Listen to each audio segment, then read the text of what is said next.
आपको कुछ चाहिए? जी नहीं, थैंक यू। आइए बैठिए।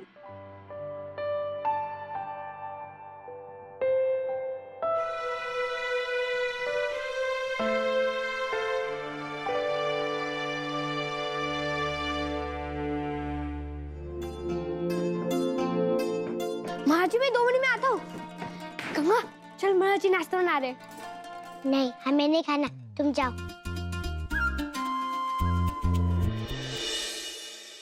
एमबीए के बाद फर्स्ट जॉब मेरी दिल्ली में लगी थी। मल्टीनेशनल कंपनी थी और लोग भी बहुत अच्छे थे। दिल्ली तो बनारस के मुकाबले बहुत बड़ा शहर है, बहुत फ्रीडम है वहाँ पर। फ्रेंड सर्कल भी बन गया था and I was quite happy. लेकिन यहाँ पेरेंट्स अकेले थे और एक अकेला बेटा हूँ, वो भी घर से दूर, इसीलिए वापस आना पड़ा मुझे। अब यही जॉब कर रहा हूँ मैं। आप बताइए, आपने क्या सोचा है? आप यहीं सेटल होंगे या आप कुछ कह नहीं रहे? तब से मैं ही बातें कर रहा हूँ। वैसे मैंने आपको बोलने का मौका भी कहाँ दिया? चलिए अब मैं चुप हो जाता हूँ और आप अपने बारे में बताइए मुझे। आप क्या करना चाहते हैं? आपके ड्रीम्स क्या हैं? आपके सपने क्या हैं? सब कुछ मैं जानना चाहता हूँ। क्या हुआ? मैंने कुछ गलत कह दिया क्या? कुछ बुरा लगा आपको? सुनिए तो।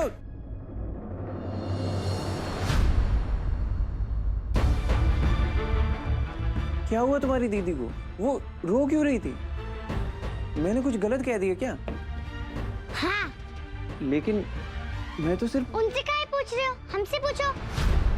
ये देखो, उनका परीक्षा फल सबसे ज्यादा नंबर मिले उन्हें।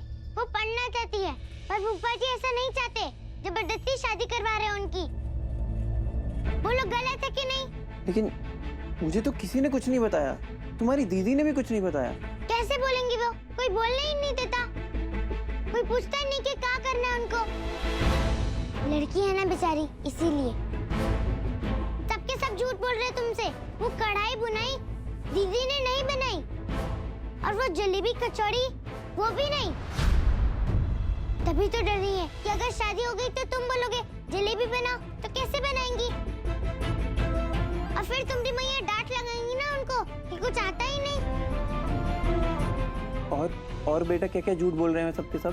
दीदी का चश्मा निकाल दिया, दिखाई कैसे देगा? इसलिए तो चाय गिरा दी उन्होंने।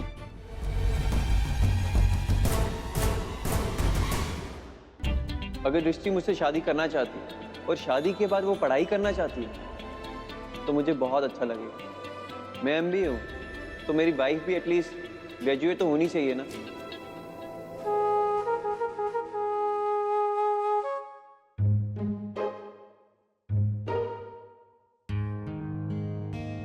लड़का सच में बहुत बुरा है क्या गंगा?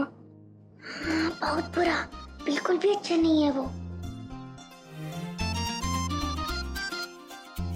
पबली दीदी, तुम उस दूल्हे से शादी मत करना, बहुत बुरा है वो।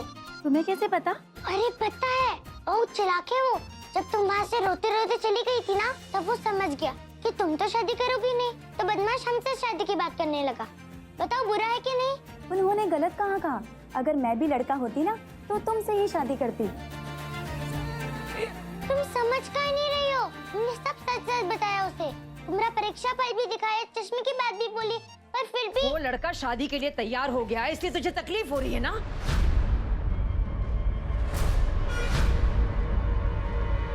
देख रहे हैं अम्मा जी, घर के नौकरों की इतनी हिम्मत बढ़ गई कि घर की बेटी का रिश्ता तुड़वाने में लगे हैं। क्या जरूरत थी तुझे होशियारी दिखाने की? हाँ? मैंने तुझे मना किया था ना कि तू उनके सामने नहीं आएगी, पर तू बेशर्मों की तरह उस लड़की से कमरे में मिलने चली गई। हमें झूठा और धोखेबाज साबित करके तुझे चैन पड़ गया। अम्मा जी, खुद का संसार बिगड़ गया ना इस लड़की का, इसलिए किसी का घर बसने नहीं देगी ये लड़की। मेरे परिवार के मामले में बोलने वाली तू होती कौन है? नानी गंगा को तो चुप कर, तू बाहर जा, चल निकल। अरे क्या हो क्या गया? तूने नहीं क्या? तूने चल जा। जीजा जी क्या हुआ? बात तू क्या तो है? ऐसा बोल रहा है नीरू के जैसे तू जानता ही नहीं क्या हुआ। तूने सुना नहीं कैसे इस लड़की ने उस लड़के को समझाया, बड़ी शान से हम लोगों को झूठा ठहराया। अब क्या इज्जत बची हमारी? पर बाबू हमने तो सच कहा ना, झूठ तो अम्मा जी और मामी कह रही है। अम्मा जी आपको झूठा बोल रही है, वो भी सबके सामने खुल्लम खुल्ला। अम्मा जी अब और सहन कर नहीं पाएंगे हम। अपनी इज्जत अपने हाथ में होती है, नौकरों के मुंह नहीं लगना चाहते, वरना इसे तो कब का इसकी जगह पहुंचा दिया होता हमने।